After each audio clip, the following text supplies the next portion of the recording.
بسم اللہ الرحمن الرحیم۔ السلام علیکم ورحمۃ اللہ وبرکاتہ۔ عابد راضی چینل کی طرف سے آج میں اپنے دوستوں کو رسول اللہ صلی اللہ علیہ وآلہ وسلم کا ایک بہت ہی پیارا فرمان سناؤں گا۔ آپ دوستوں نے اس پر ضرور عمل کرنا ہے۔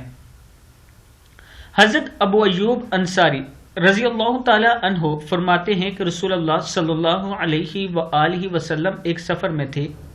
ایک دیہاتی سامنے آ کھڑا ہوا اور اس نے آپ صلی اللہ علیہ وآلہ وسلم کی اونٹنی کی رسی پکڑ لی، پھر کہا اے اللہ کے رسول، یا آپ کا نام لے کر کہا اے محمد صلی اللہ علیہ وآلہ وسلم، مجھے وہ بات بتاؤ جو مجھے جنت سے قریب اور دوزخ کی آگ سے دور کر دے۔ راوی کا بیان ہے کہ رسول اللہ صلی اللہ علیہ وآلہ وسلم رک گئے، پھر اپنے ساتھیوں کی طرف متوجہ ہوئے اور ان کی طرف دیکھا اور فرمایا کہ اس کو اچھی توفیق ملی۔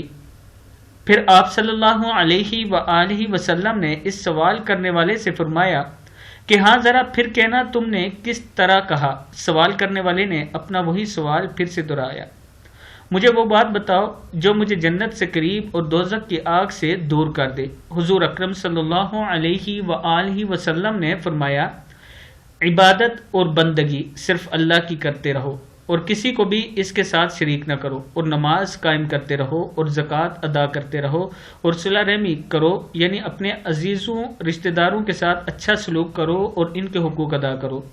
یہ بات مکمل کر کے آپ صلی اللہ علیہ وآلہ وسلم نے سوال کرنے والے سے فرمایا کہ اب میری اونٹنی کی رسی چھوڑ دو۔ مسلم میں ہے یہ۔ میں اپنے دوستوں سے گزارش کرتا ہوں کہ اگر آپ بھی دوزخ کی آگ سے دور جانا چاہتے ہیں اور جنت کے قریب ہونا چاہتے ہیں تو یہ وہ عمل ہیں جو آپ نے کرنے ہیں، انشاءاللہ آپ کو بھی جنت ملے گی۔ اس ویڈیو کو آپ دوستوں نے آگے ضرور شیئر کرنا ہے اور اس پر ضرور عمل کرنا ہے۔